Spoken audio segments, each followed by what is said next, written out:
Scott. I'm Russell. And I'm Leo. This is Spitball.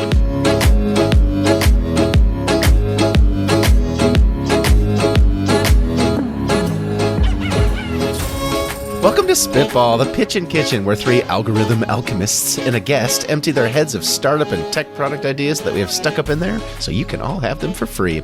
Anything that we say is yours to keep. And this week, I've brought our guest. My mentor, my friend, known him for 10 years, our AVL expert, our rapper in a former life and still maybe, music producer, web developer, and everything in between. Dang. Welcome to my friend Chris. Welcome to Spitball. What's up? Thanks for having me. It's good to be here. It's going to be a good time. Yeah. Thanks for being here. Yeah, I'm excited. All right. And of course, as we always do, we got to play something to get ourselves warmed up here. So this week, we're going to be playing Acquisition or Fiction. I am, and always have been, a fan of weird company stories where they try to get into some new industry. Like, how does Michelin tires end up also rating Michelin star restaurants? Or like Guinness, the beer company, doing Guinness World Records or whatever, right? Samsung makes phones, but they also make like nuclear warships. Why? That's insane to me. So this week, I'm going to go through a list of true or false, did this or did this not happen, made up corporate mergers, a company that tried to buy another company and succeeded. True or false? We'll go down the lines, starting, of course, with our guest, Chris. Please, in 2005 to 2009, is it true, yes or no, did eBay acquire Skype for $2.6 billion? Acquisition or fiction? Acquisition. You're absolutely right. Yeah, they did. I didn't even know this, but they apparently owned it for like 5 years. It was a hot mess. Yeah, but they don't own it anymore, right? No, they sold it off to private equity and then eventually landed in Microsoft's lap, who squandered it and forced Teams on everyone instead. Oh. They just took the technology and rebranded it. Yes. Wow. They had a 15-year head start on Zoom, and they still lost. It's baffling. 2.8 billion. True. That's insane. True. Russell, acquisition or fiction? In 2015, Disney acquired Expedia Group, so Expedia, Hotels.com, etc., to push advertising for Walt Disney World, Disneyland Resorts, and Disney Cruises. No, fiction. You're absolutely right. That is fiction. Although, did you know that Expedia Group is kind of like the Match Group that owns like Tinder and Match.com and stuff? Expedia Group is Expedia, Hotels.com, VRBO, Travelocity, Hotwire, Orbitz, Triviag. All those companies are all one company. It's crazy. Are there like 3 companies in the world and that's it? The moral of this game is that we're headed to a world where there's 2 companies left in the world.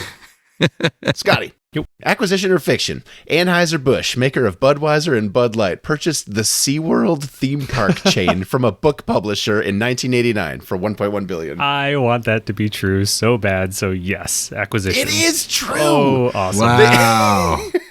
They own them, I know, right? From 1989 to 2008. And then they eventually merged with another company, became the largest beer company in the world, and sold it. But wait, isn't that crazy? They sold their SeaWorld asset. Wait, so they bought it for over $1 billion in 89? Yeah. That's a lot of money back then. I know. And then they sold it for 2.7. So I don't even know if they made money over the thing, accounting for inflation. That was probably just made inflation. Free Willy then. Right. We'll just get rid of it at cost. Yeah, no kidding. All right. I think all 3 of you got that right. It's 1-1-1. Next time around, we're entering our food round. Chris, acquisition or fiction? Coca-Cola acquired the movie studio Columbia Pictures in 1982 for $700 million. Whoa, 82? Fiction. It's actually true. Oh, no! They sold it to Sony only 7 years later, and kind of one of those first mergers where everyone was like, why are you doing this? This doesn't make any sense for you. And then they got rid of it. They were probably trying to get the revenue from like the soda sales at the movie theater. I guess there's some synergy there. I don't know. Yeah. It's weird. Yeah. Russell. Yeah. Fiction or acquisition? Starbucks purchased the juice bar chain Jamba Juice in 2010 for $900 million, but it operates the 2 brands completely separately. I mean, drink company. It's got to be true. I made that one up. I'm sorry. Oh man. These are so believable. So good. So apparently Jamba Juice is still independent, but their parent company does own Cinnabon and Auntie Annie's and a few other things like that. Or Auntie Anne's, all those. Yeah. All right. Whoa. Scotty. Yep. Acquisition or fiction? There's a company called Restaurant Brands International, humdrum name, It's an American-Canadian multinational merger that was created when Burger King and Tim Hortons merged in 2014. Oh, I have no idea on this, so I'm going to say fiction. It's true. Oh, man. In 2017, they got Popeyes too, but apparently it's this like company of two companies. $12.5 billion merger. Dang. So you could have a combo Tim Hortons, Popeyes, Burger King in one shared space. Yeah. Really multinational. Yeah. American-Canadian pride right there. Diversify. Do you think they brought on a marketing consultant to name the thing Restaurant Brands International? That's the worst name I've ever heard in Paid my life. $2 million to that. Acquisition or fiction? Chris, Target acquires artisanal e-commerce platform Etsy in 2017 for $2.75 billion. How much? Billion? $2.75 billion? Etsy? Etsy, 2017. Target owns Etsy? Oh, man, I wouldn't have paid that much for it.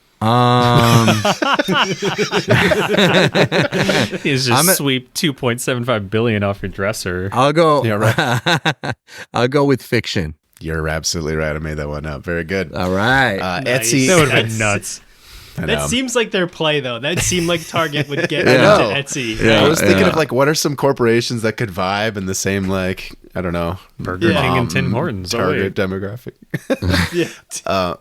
Apparently, they do have an Ireland-based tax dodging subsidiary company, though, that actually is where they're based out of, and they actually do own a couple of other brands, like Reverb, a used music store. That's all. I'm on there all the Yeah. time. Yeah. I know. I didn't know that was a thing. Russell, acquisition or fiction? Yahoo and AOL were both purchased by Verizon for $9 billion between 2015 and 2017, and the combined renamed company was named Oath. I think they bought them, but I don't think it was named Oath. Well, acquisition or fiction? Acquisition. I know Verizon bought Yahoo. I don't know about AOL. So that's where I'm going to... I'm saying acquisition. You're absolutely right. They did. Okay. Oath. What? Oath only lasted for 2 years. It was called Verizon Media afterward, but then they sold it all off. And Tumblr was a part of that too. Verizon owned Tumblr for a hot minute. Last time, Scott. Yep. Acquisition or fiction? Best Buy purchased the peer-to-peer music service Napster's name and combined it with their own service Rhapsody in 2011. That's so crazy. That's believable. I think that's acquisition. That's what happened to Napster. Oh yeah. my God. Best Buy owns Snaps? So they did own them, Wow. and then apparently a couple of years ago they started getting passed around. They sold it off. It was like a VR concert app for a hot minute, and now it's some music cryptocurrency thing. Unfortunately, Of course. Napster's Did they dying just a hard death. bring on a bunch of lawsuits from that to themselves? I don't know how that would work. I think it was just the name. I don't think it was anything else but the name. Yeah. Oh. With our, I think Chris, you were the only one who got all three right. You're our winner this week. Congratulations. No, Well I got the done. second one wrong, I thought. Oh, you did? Yeah. Oh, shoot. So then I guess you tied for Scotty. All right. Yeah. Co-champions this week. I should have just taken that. I just should have taken the W, honestly. The listeners would have been hitting their radios. Yeah. No, it's wrong.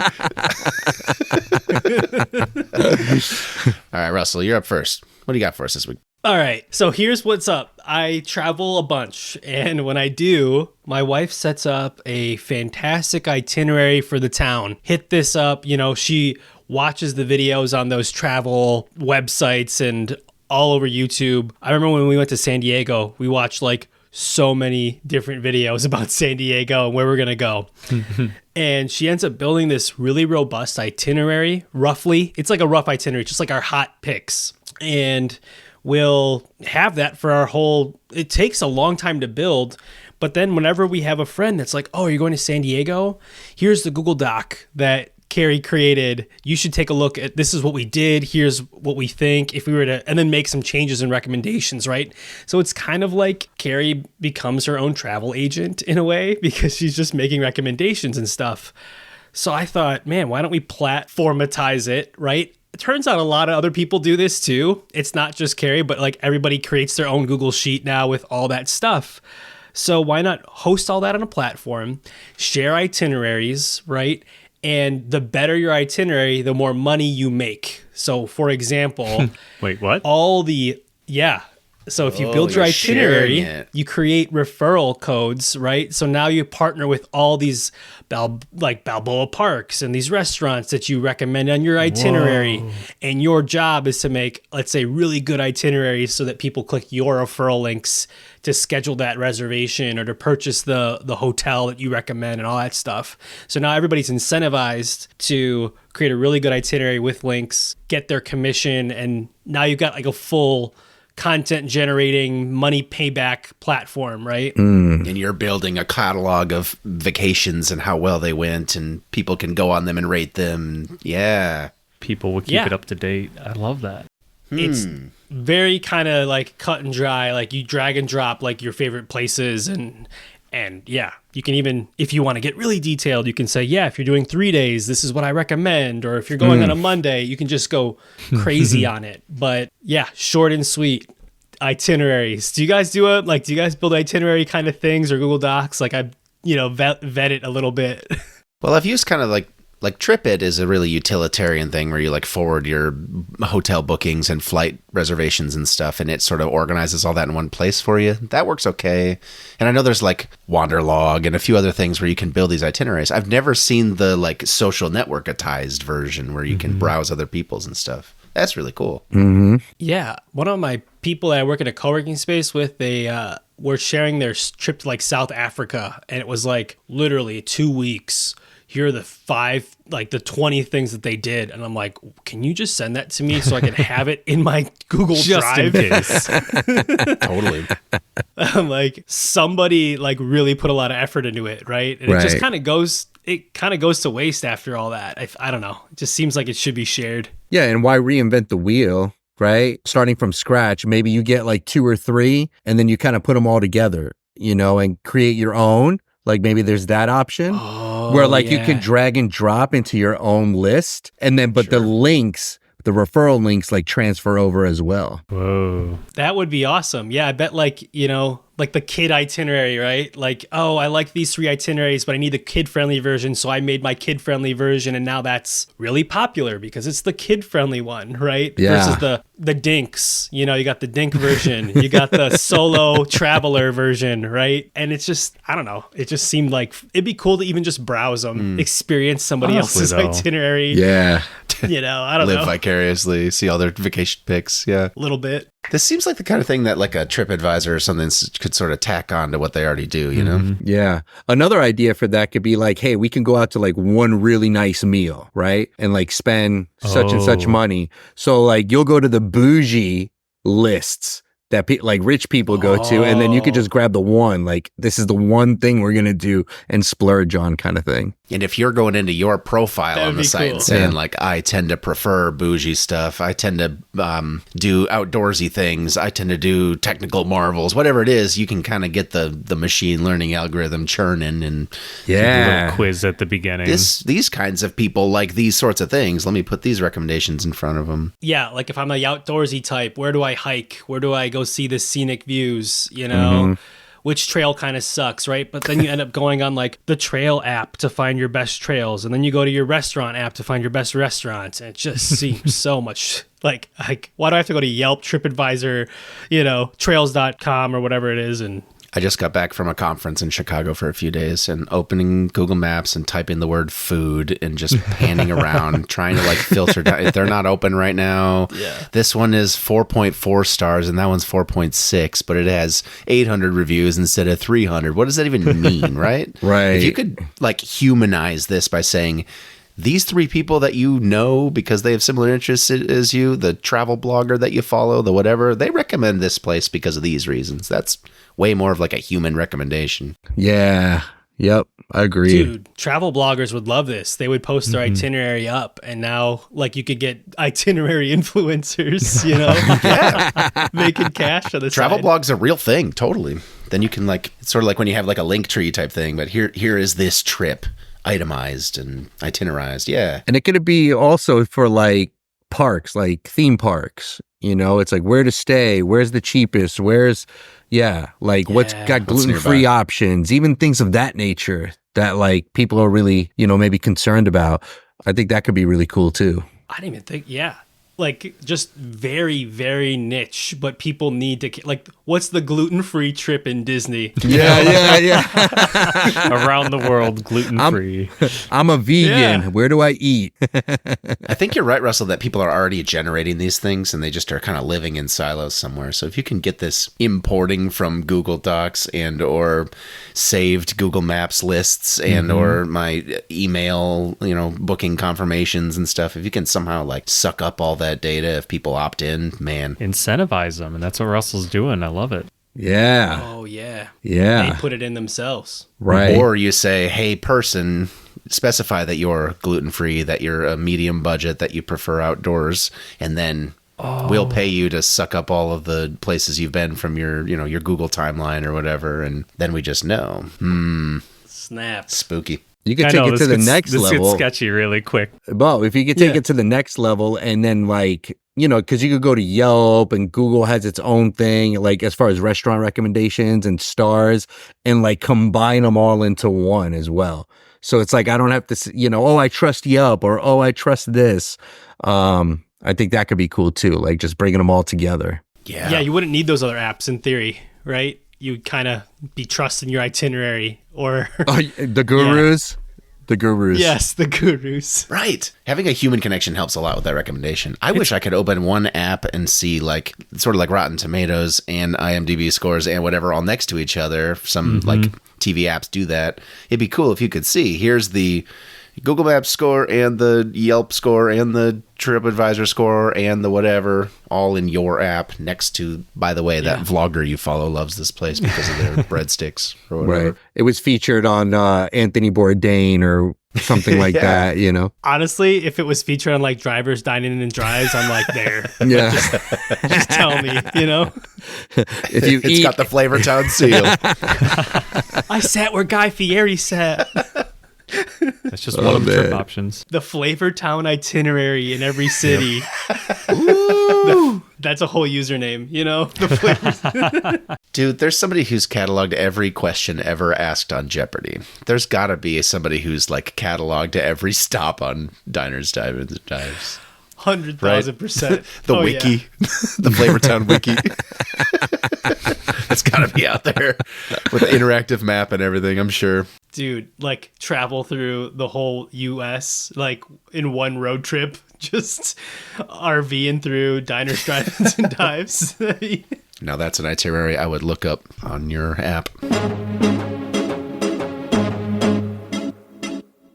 All right, Scott, let's hear what you got this week. Okay, I'm going to follow a Leo on this one. Instead of cabinets, except they're dishwashers, I want Theranos, but for optometry. So I just had an eye doctor appointment, and I always get really frustrated with them. Like, I have to come back every year just for you to tell me the same shit again and again. It's just like they're looking at your eyes. It's one stationary spot. How hard would it be to just set up a box or basic camera system that can run through all the procedures that they do, use a basic AI script to look for, hey, I see an anomaly here, I see an anomaly there, or just everything looks here, oh, you have astigmatism, blah, blah, blah. A camera could do all of this versus just a couple of mechanical guys that are switching lenses in the back. And then that's it. It spits out a prescription at the end and you're done. Yeah, that's the entire pitch.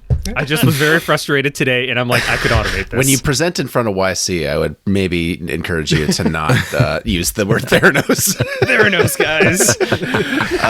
So I go to your website, and I sign up for my virtual appointment a week from Tuesday, and then it sends me a briefcase with your thing in the mail. I don't even know if it would be that. I was picturing this in like you just, I don't know, put this on a street corner or send this like a third world country or something and be like, this is the box, this is now the optometry box, and maybe add an attachment on there that it can spit out lenses or something too if you don't, some minor modifications, but it just has 100 different types of lenses on there. It spits out what you need for your left and right eye, and you're done. Dude, this is Redbox. Like Redbox, Yes, but for yes, eyes. yes. Yeah. That's the way to think about this.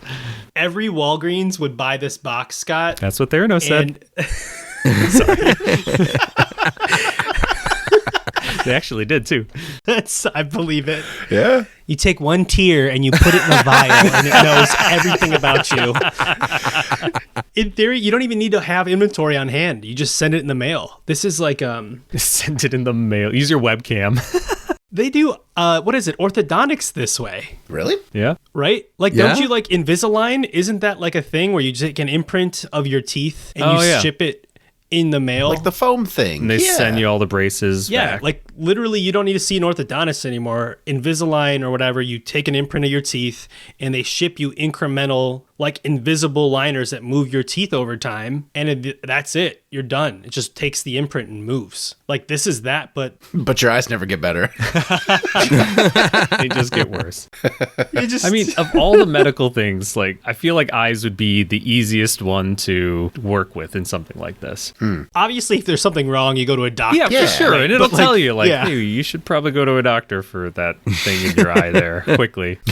I like it. Dude, I get so many text messages from like RX Optical or whatever, like, it's your yearly appointment, don't forget. And I go every 3 years. And I'm like, did my prescription change and did my eyes get any worse? And they're like, no, you're great. It's like, wow, I should have just waited another 3. Like this is exactly this is a health safety issue. I would do it every year if I could just roll up to a Redbox, throw on drop down my VR headset and does some scans and all that stuff. Like, why not? Like, does the eye blowing thing. It just seems They don't even do I that don't know. anymore. I learned that today. Oh, I don't wear corrective lenses yet, but I feel like if you've gone a couple of times and had prescriptions changed a couple of times, there's probably like a pattern there, right? Like, why can't a vending machine see you've been 0.25, 0.25, 0.5, 0.5, 0.5, 0.75, 0.75? You're probably either going to need 0.75 or 1, right? Like, I don't know. we need an eye doctor. We need an eye doctor on the Yes, show. yes. I think another way that you can make it, like really pitch it so that community, like optometrists and these opticals, would be on board with it is like, hey, look, you're able to use, because you have to go like every 18 months, I think, before it expires, like your prescription, which is really frustrating, like you said, because your eyes haven't changed in 3 years and you're like, oh, I'm paying for this. But maybe you can go to the box up to 3 years and then you have to like go see an optometrist. It's the stopgap. Right, Yeah. right. I can renew my driver's license from Secretary of State like every other time or something, and then I have to go in person every once in a while. Right. Oh, yeah. Yeah, something like that. That makes sense. And optometrists and ophthalmologists would start to see only people, or, they'd see them more infrequently, less frequently, but they'd also see like, hey, the box told me I might have a little bit of a cataract going on. Can you confirm? Like, it'd actually be reasons to get them in the door, because nobody is happy in the day where you didn't need anything from me. I don't know why you were here. That's not good for them because they're busy. It's not good for you because you're busy. This would be better for everybody. Yeah, I think people would get checked more often if it was like, cheap, easy, like I'm getting my eyes checked every year instead of every 3 because, the doctor forced me to, but I really don't have to go. But now I'm like going to the Redbox, the iBox, and checking why not? I'm going to wait in line for my prescription and get my eyes checked real quick, like literally just, that's why they have the blood pressure machines or whatever, right? Yep. It's kind of similar, but What's the Sam Altman crypto with the orb? WorldCoin. You guys know about WorldCoin? There's a cryptocurrency project by the CEO of OpenAI where you go to a place in the real world and you stare into a giant metal orb and it verifies that you're a human, and it's supposed to be the basis for the. If I have a feeling these are going to be available in the next couple of years, if you could, pivot to having these orbs be the thing that check you, I also think update that's your going to be your prescription ticket. if you need. Exactly. Yeah. Just stare into the orb and you get your lenses next day. Would you rather get your prescription from Redbox for glasses or Orb? I know what I'd choose. In order to get more buy-in, because again, you might get pushback from that community. But if you could get them to buy into it, be like, yeah, if you have a monthly subscription to us, we'll put you at the top of the list as the optometrist that we recommend for them to go see. The referrals. Right? Yeah. The referrals. Whoa. You walk up to the thing and it says, hey, you need to get that diabetic retinopathy looked at. Here's who we recommend. Yeah. Yeah, exactly. Oh, man. it's a lead generator. Yes. Instead of a There you competitor. go. Yeah. Yes. Okay. Referrals are a huge deal in the medical industry, saying, hey, that's actually, you need to go see an ear, nose, and throat guy about that, but here's who I recommend. They all make backroom deals for that kind of stuff. Mm-hmm. Dude, the VCs that funded Theranos would jump on this so fast. So if you're listening, like, we're here, we're ready for your first round investment. But again, I really think you shouldn't use that word when you're in your pitch deck.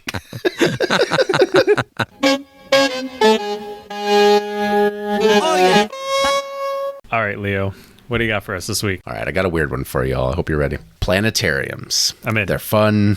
They're neat. You probably haven't been there since middle school.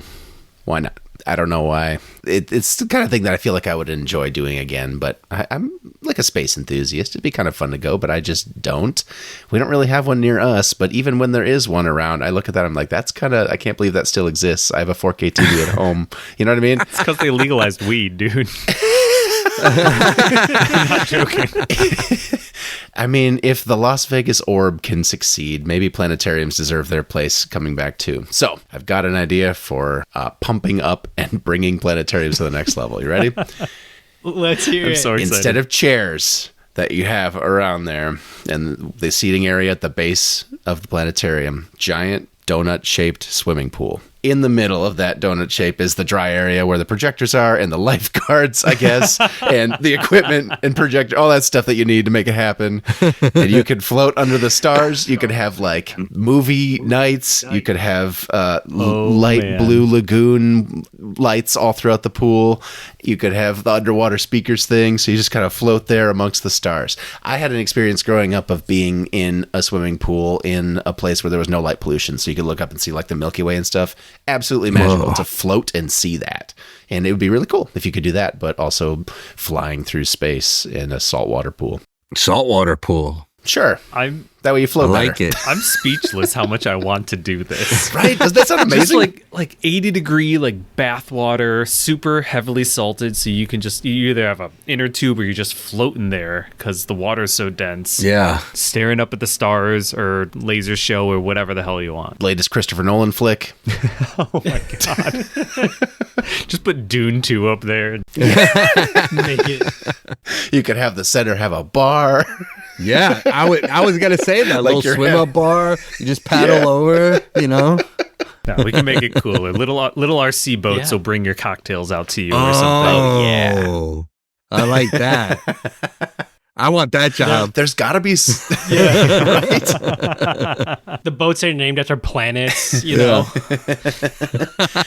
There might be some moisture concerns, but I feel like there's at least one planetarium that's like derelict out there that could use this glow up.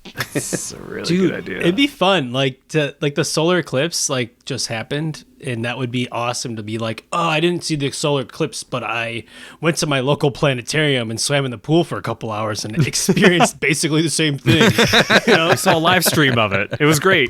Yeah. Honestly, totally. though? I mean, that'd be kind of, I mean, there's a lot of, like, there was a lot of hype around that. So Yeah. you're creating you're turning planetariums into an event space, not just a planetarium, right? Concerts, you could, I mean, just blow it up a little bit to be weddings. Why stop there? Maybe they're doing that now. I don't know. But like planetarium, the event space, pool, hockey, why not? Just anything, just special events. Get married under the stars. They'd have to upgrade like the whole visual experience because some of the last ones I've gone to with Nathaniel It's not good. it's always like really dim. Yeah. Oh, really? Yeah, like Haven't changed their bulb in several generations. There's probably some old IMAX projectors you could scavenge out from somewhere. And I'm literally Googling planetariums for sale right now. Just seeing what comes up. how much does one of those run you? I don't really know. One in Kentucky. What's the going rate for a planetarium? There's one in Kentucky. They're nonprofits, right? So you can't really buy those, but Basically a museum. yeah. they're usually in museums, aren't they? Often. Yeah. We had one that was part of like an art center in Flint on the other side of the state. Yeah. It might honestly be easier just to buy a pool and then put a dome on top of it. And Yeah. an IMAX projector. Yeah, you're done. Dude, why not just do that? And a lot of Screw salt. the planetarium. Just build your own space experience huts, Ooh. I mean, What's a space experience a hut? planetarium, but portable. But water. Oh, going along with the pitch a couple of times ago of the video game Hangout trailer, you have like a portable planetarium. Okay. Yeah, you get one of those giant tents that you fill with air, right? They just fill up and you throw a projector on it. Now you go to any local pool, create the planetarium experience. to go. That's fun. So are these battery powered? Probably not solar. Diesel engine. Gotta power the light bulb somehow, you know? Right. Shovel more coal. The earth needs to be seen. That's fun. Don't they have those giant, like, do you guys remember in, I don't remember if you guys had this experience in like second grade where they would take a bunch of blankets and box fans and create this little, or garbage bags. It was actually a bunch of black garbage bags and they would poke holes in it and then it would create like an experience that you were in Oh, that's cool.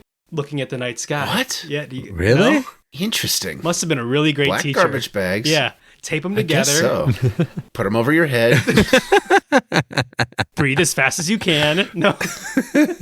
Hold your breath real good, Get kids. back on the bus. You know? That was. Great How big teacher. are we talking? I mean, this was second grade, right? So you tape 30 garbage bags together and make a giant garbage blanket, okay? Whoa. Dome it up, Garbage blanket. dome it up, Next pitch. throw a box fan in it for plenty of ventilation. Yeah, I and then guess. it blows up like a balloon, right? Like those parachutes, you know? Yeah. And, you throw a projector in there over a pool, you just triple the size of it. Totally doable. Okay, I have a Discovery Dome system for $26,000, which is an inflatable planetarium. Okay. Everything included go. that you need, apparently. They stole my idea that fast? Oh my gosh. How big are we talking It here? looks tiny. $26,000 had better get me Like, it something. looks very small for Like- $26,000. So not big enough to put over like a pool in the backyard, like an above ground. It's like literally on the White House's front lawn. I don't know how else to describe it. All right, we start with hot tubs, all right? Well, then We we go start to with a hot tub. then we go full pool. Oh, it's like a big black. Okay, perfect dome. That is way too expensive. We can undercut this market. $40,000 for the Planetarium Discovery Zone at eplanetarium.square.site. So it's legit. They didn't even buy a domain name for this project. Add to cart $26,469. Someone went to AliExpress and searched dome and put about 5 zeros behind it. Leo, this might be my favorite idea. I love this. Really? Yeah. I would do this every weekend if I had one of these near me. Possibly inebriated. Of course. Dude, you could rotate shows, you know? You could Yeah. see like a flyby of Jupiter or something, like fly through Saturn's rings, or here's Nebula Wednesday. Come on by on a Wednesday. While you're just floating in zero G, it would feel like you're just floating. Aerial footage over a big city, flybys on volcanoes in Hawaii, like it doesn't have to be space themed. You're just floating and watching. I mean, there's like swim up movie nights that, pools and stuff will have. It seems like that, but better. Because then I'm either like standing in the pool and watching the thing that's off to the side. I want it above me, We could just VR this. We could just create waterproof VR, and then you just So put you in one of those sensory deprivation tanks, but with an Oculus. That seems simpler. seems simpler. How right? much are one of those tanks? We could make one for $40. Yeah, you buy it. It's a trough. You go to Facebook Marketplace and look for like a old trough, exactly. Give me a or like trough and a garbage bag, and I'll poke some holes in dented it. up clawfoot bathtub from your neighborhood. And put a trash bag over it like Russell's kindergarten. Guys, we're still under budget Spend more here. on the salt, That's There's basically someone bought a warehouse in a bunch of big cities. So there's one in London, Chicago, New York, Barcelona, and it's a spa type thing, but it's a giant ass warehouse, and they have a bunch of different hot tubs and like different temperature cold plunges and pools and stuff, and the entire place is lit almost entirely by actual candles. Thousands of candles, and it has underwater speakers, and you can like stand under a waterfall and lay on hot slabs of marble and stuff. So you pay like $200 for 90 minutes, and you just get to like putz around and hang out in the warehouse. That's so awesome. fun. I know. It's kind of sort of like this, but also I need a movie because I'm a child showing me space. I'm with you. I'm 100% with you. Can I get the there. space version of that? Yeah, right. Not enough astronauts. I'd like to go to the space spa, please, Mama. Right. All right, Chris, welcome to the show. What do you got for us this week? All right, man. So I'm pretty bougie, Okay. I like my sneakers, I like my hats, I like expensive audio equipment, all that kind of stuff. And so for a while there, like I've used a loofah all my life. Okay. I just love like Where is this going? Yeah, no. I like the efficiency of it, There's some other things that you can use. They have like the little rubber ones, right? But I don't really feel like it's like getting into my pores.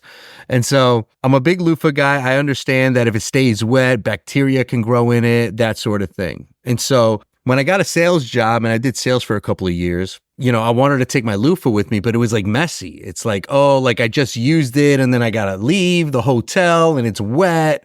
Got to like throw it in a Ziploc or something. And that's just gross. And, but there are tons of people that like to bathe in that style. And so I was thinking to myself, like, what if there was a package, like a packaging for the loofah, right? That when you put it into it, it dried it out, kind of like the reverse of what would happen, like what happens when you humidify like an acoustic guitar, but in reverse. Right. So it's actually taking the moisture instead of adding moisture. I don't know how to do that, but if we could figure that out, boom, all of a sudden you can have a whole line of loofahs that go along with this bag and trademark it, copyright it, all the things. And then, you just take it on the go. And as you're taking it on the go, it is drying it. Might have to be like, have some sort of battery power to it in order to complete the process. USB charging. Little heater. Yeah. Yeah. And that's the product, Yeah. So I've got a couple of little, those like silica bags, the do not eat packets that you can get. I have a little plastic guy that's got those in it, but it also flips out a little plug-in socket thing, and you put it on the wall and it will dry itself out, so you can reuse them over and over again for 3D printer filament. It seems like you can make like a case that does that, right? Yeah. Line the inside with those beads or whatever's in there, have it recharge. Wait, you can dry silica packets? You can technically, take the silica... You could take like a throwaway discardable one and like put it in the oven, put it in a dehydrator for hours, sort of thing, or like an oven or whatever. But it's kind of tedious. So this one's kind of nice because it's convenient and built in, but they're not super popular and common. I don't know why. Dude, Chris, I'm the same. I get the plastic scrubbies. I call it. I don't feel like I get clean unless I have one of those. Something about like, it's like a scratching of your whole body, Like it's a full clean. Yes, there's the word. It's the exfoliate feel, right? You can't get without it. But I try to use washcloths at the hotels and they're like terrible. Right. What am I going to do with this? Yeah. So I'm like, I had a work trip for 3 days and I'm like, I just don't feel clean until I get home. And it's like, yeah, I totally get it. I would. But my first thought too was silica packets. Just like throw it in the bag and call it. But I don't even know if it'll actually get that dry that fast. I feel like they have a maximum, yeah. Right. Yeah. I wonder if there's a mechanical solution to this where it could somehow like fold in on itself and squeegee all the water. Ooh. Oh, your juice compressor thing. Just bring that. And Just put it in Juicero. Yeah. There's a bunch of Juiceros lying around somewhere, I bet. You could just reuse them. Buy You're them hauling out. a big machine with the hotel with you. This is my loofah squeegee machine. No. But yeah, can it like roll up and the water shoots out or like fold somehow or something, Oh, that's a good idea. I did swimming in high school and I had this trick where you would take a towel and you'd roll your swimsuit in it and you would hit it as hard as you could against the ground and it would dry your swimsuit so well because the way you rolled it and stuff. So like, I don't know if you could create like, I don't know how to describe it, but it's like you rolled your towel. So you lay a towel flat, you put your swimsuit on it and you roll it. And now you have every inch with a towel drying it. Could you do that with the loofah? Like, whoa, just like roll it in a towel or like have some sort of like version of that that maybe you pull really tight or like when you twist it, when you twist a towel a lot, maybe there's a way you could create a device that squeezes out all the water with a bunch of pressure. I like that, Russell. Like, there's just a ring attached to the loofah with a string on it, and you just pull it through the ring of itself, and then all the water comes out. It won't be perfect, but it'll be dry way faster. And then you throw the beads in with it, and boom, you're off to the races. There you go. Mm-hmm. That actually, Yeah. You get it dry enough to keep the silica packet from being soaked. And you get a new silica packet every time. There's your model. Subscription service. Yeah, there you go. The special, yeah. You have to get our high quality ones. Don't get the ones from the store. No. Yeah. We got to make it DRM compatible right. only with our loofah and our silica package for sure. I mean, yeah, your silica packet's going to be like, a foot long Yeah. or something. Right? It'll just be like some special measurements, like the Keurig of silica packets. But, that's one model. Short of every hotel room in the nation having those swimsuit drying machines that spin them really fast, I wonder what's the smallest possible incarnation of the thing so that's like a little basket that spins really fast like a dryer. Is there a way to use centrifugal force to get the water out somehow or something? A rope. Like you a could gyroscope? rope tie and Pull it like you're pulling a lawn start? Yeah. spin it. Yeah. Like a salad spinner. Everywhere. No, I'm talking lasso, dude. Like you talk. Oh, that's good. That's it. Like lasso style. You throw it, like. That's fun. And it's a workout. We could sell the videos. Upper body. Loofah Dry 20X. The cleaning service of the hotel will appreciate you. Water everywhere. Water and skin cells and soap. So you do it outside, man. That's the. You're the crazy guy on the hotel lawn in Atlanta in the middle of the night. Just drying your loofah. I got a 4 a.m. flight. I think the best one I like the loofah with the ring attached that you like pull it through. That's really clever. Yeah. Yeah, that seems like it would work, right? Scott, you're the engineer. That's the sound we make when. Sounds like a yes, is what I heard. So.